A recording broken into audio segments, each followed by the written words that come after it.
Hello, Scotty Half Hands. So, no spin.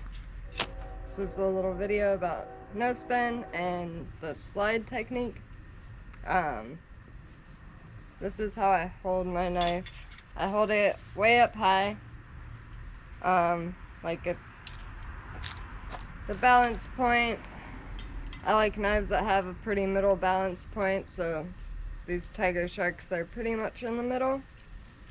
And basically that's where I put my middle finger, is like right on the balance point, and then I just wrap everything else around there, and I keep my thumb on the side. I grip it pretty freaking loose, mostly just enough to keep it here.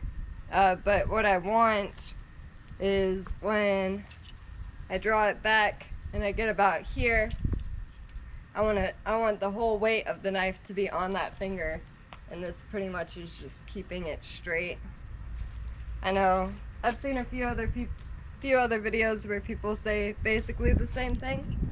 So when I aim, which with no spin honestly is just kind of like lobbing a grenade. Close counts, close is enough. But so I've got it like this. When I draw it back, I feel the whole weight of the knife is just laying on my index finger, and these fingers around it are just keeping it straight.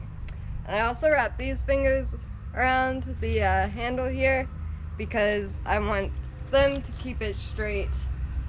Yeah, this keeps it straight this way, and I want these to keep it straight this way, if that makes sense. Both directions, you know, this direction and this direction.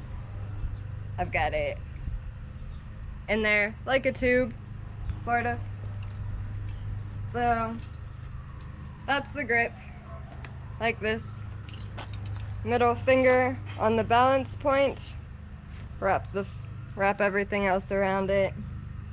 And that's why I like knives with a straight spine, because once the whole weight of the knife is on my finger like this, what I'm going to do is I'm not going to like push with my shoulder or my arm all that much. I'm going to use body momentum, and the weight of the knife is on my finger. I've got my hand practically open to demonstrate this, and you know, once it's drawn back, the whole weight of the knife is on my finger. My hand is open for the demonstration, and I'm just going to lean forward, and it starts sort of at my knees, I suppose. A forward motion like that, and that'll pull your arm forward. It'll pull your wrist forward.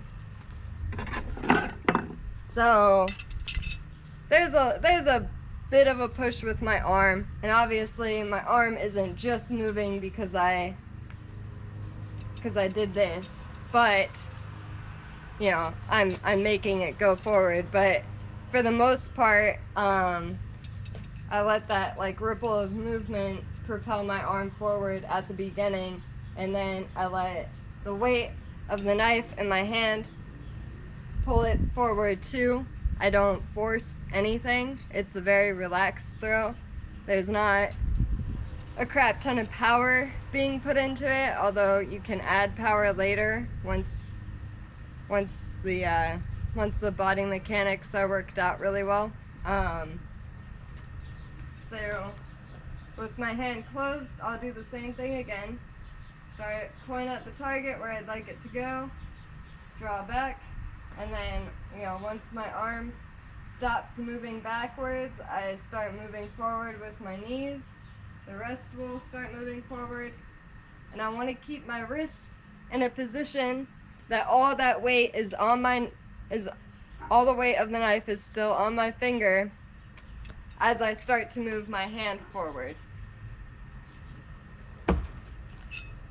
So I'm pushing on the spine as my hand moves forward, and so it looks like my my wrist is moving forward, so I kind of lead with the wrist. It took me a long time to figure out what the hell people meant by that, but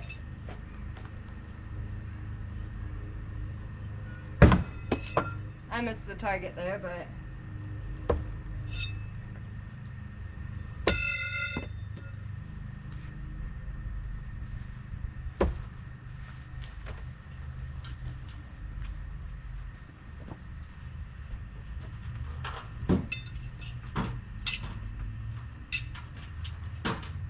so when I first started doing this, I'd stand at like the 2-meter line and try to do it by moving just my arm.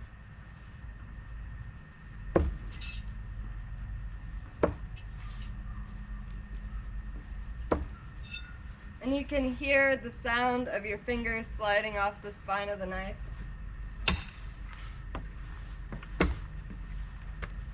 And then for me to add power to that is why I start the motion in my knees, and you know, the whole thing kind of just looks like this. It's very simple. It's a simple arc with your arm. You know, you kind of figure out per distance exactly the angle that your wrist needs to be at. I know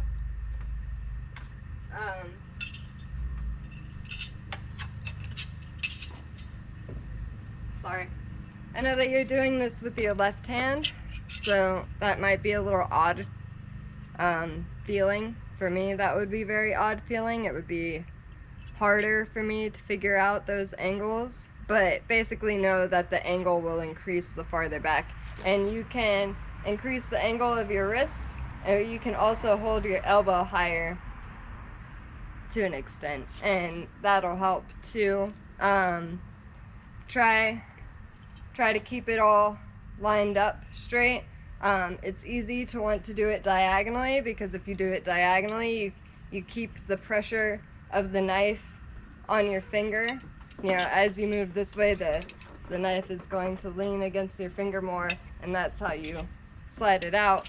But it's easier for aim if you keep it straight. So, yeah, I've got my non-dominant foot forward, so if you're using your left hand, I guess it would be like this. And got the grip. So, well, that wasn't good. There.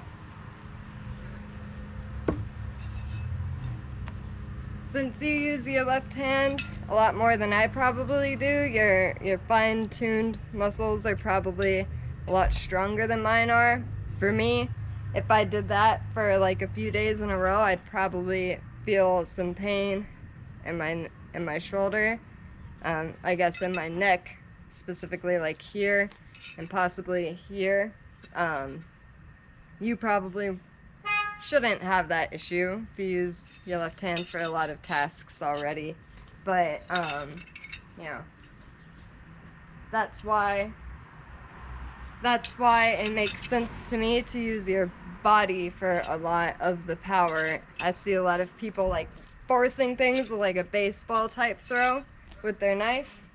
And, you know, for some people that might not ever hurt them, but if you've got like back problems, it definitely will.